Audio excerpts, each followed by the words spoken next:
Welcome to Instant Replay for MLS Matchday 10. I'm your host, Andrew Wiebe, and as always, we're taking a closer look at the most controversial refereeing decisions in Major League Soccer. We start up north in the 6th, Toronto hosting New York City. It's scoreless in the 62nd minute, and Alonso Martinez is, well, doing what Alonso Martinez does. He's getting in behind into 1v1 situations, only Toronto recovers pretty well. Alonso cuts, he tries to get some space, and there's the contact from Kosi Thompson. Alonso goes down and referee Pierre-Luc Lazier calls the foul. Penalty, he says. And look, there is no doubt that there's contact here between Kosi Thompson and Alonso Martinez. I am not going to quibble with that. My question is, who initiates that contact? Alonso's step across is exaggerated in my opinion, and I don't see Kosi Thompson making a play on the ball here. Look at his eyes. He knows exactly where the ball is, and I don't see any action to poke or challenge for it.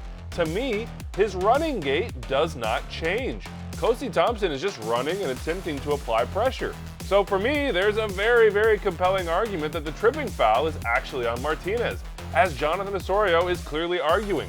I am also making that argument. It won't make Toronto feel any better, but I would have liked to see the result here be no penalty. However, once that penalty is called on the field by Lazier, I don't see how the VAR Kevin Stott can get involved given the contact. It wouldn't be a clear and obvious error, more of a judgment call. How about a slightly similar play, with the emphasis on slightly, from the Orlando-Atlanta game? 37th minute, Luis Muriel is finding a little space in the box, and Bartosz Szlich is careless and clumsily challenging without getting the ball. He takes down Muriel, and Marcus de Oliveira points to the spot. He takes down Muriel, and Marcus de Oliveira says no foul on the field, but Edwin Jurasevich, the VAR, is checking and recommending review for a clear and obvious error. And I agree, this is a penalty in my opinion. The big difference on this play is that I do think Bartosz Szlich makes a play on the ball and comes up short. Brian Dunsett, the color commentator, does a great job breaking down how that back, left leg, and body also come through and take down Muriel.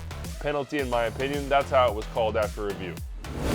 How about this penalty in first half stoppage time of San Diego RSL? Oh, Anibal Godoy, you are going down pretty easy here. I completely agree with Heath Pearce that the contact and quote-unquote hold just isn't very much. And I also agree with Heath that the VAR's hands are tied given that there is contact.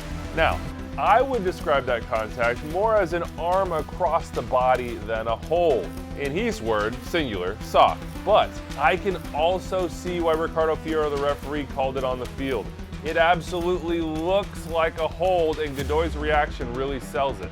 So I don't blame Fierro, and I don't think Kevin Stott, the VAR, can get involved given that contact. But man, to me, Godoy is buying this one, and if I'm re-refereeing in a vacuum, I would just rather see it get returned. Give me a refund and no penalty at all.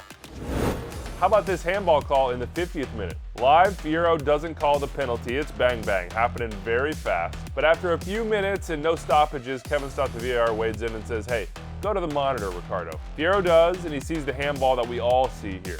Why is this a handball? Because the San Diego player moves his hand to the ball. If the hands were up inside the body silhouette and did not move, I wouldn't have a PK.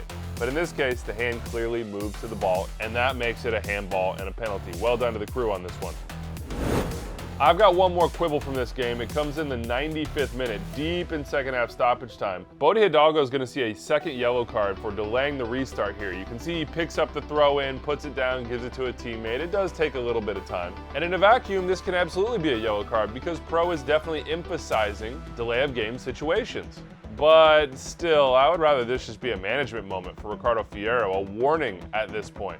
Tell him to hurry up. Stoppage time is at your discretion. Add 10 seconds if you need to. And look, I'm only working off body language as well. I do not know this for sure, but it looks to me like Fierro doesn't know this is the second yellow when he gives it. Watch him check his card, then go to the back pocket. All in all, I just think this one could be managed a little bit better and without the use of cards. Therefore, no red. Dean Smith was fired up about the calls in his game.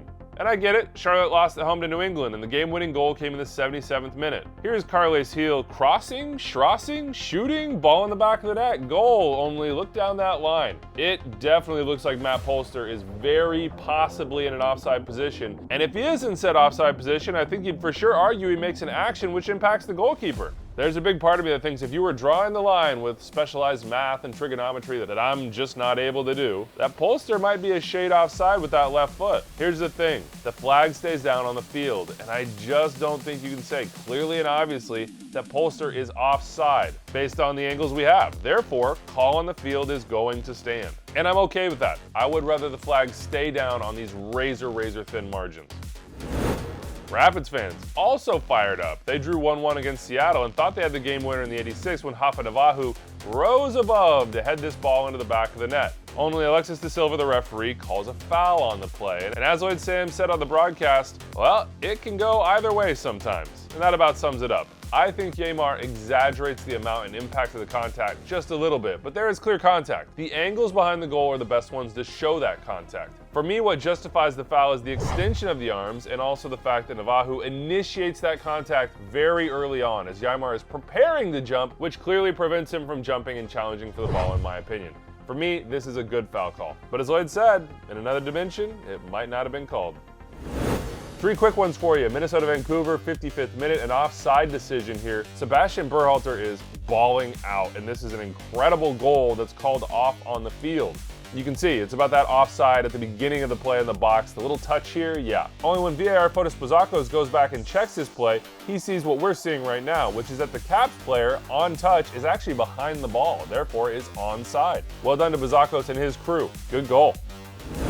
And a good call from Jair Marufo, in my opinion, in the 73rd minute. Joshua Yaro trying to defend Vinny Bawanga in the box, and this is just an impossible task. What it comes down to, though I can't quite see how much contact occurs, is the step across the body from Yaro. It's late, it's careless, it takes down Bawanga, it's foul. And I know Galaxy fans aren't happy about that PK call in the 74th minute against the Timbers. Jonathan Rodriguez does go down pretty easy under pressure from Garces. But watch, Garces' left foot clearly runs into the back right foot of Rodriguez. It might not be much contact, but it's there, and in my opinion, a penalty. Well done to Philip Duich for the call on the field. All right, that's it for us. If you see something, say something. And please, help me out with a minute. There's a lot of games going on. Big thanks to my editor, Aldo Medina, and my producer, Rich Hernandez. I'm Andrew Wiebe. We'll see you next time.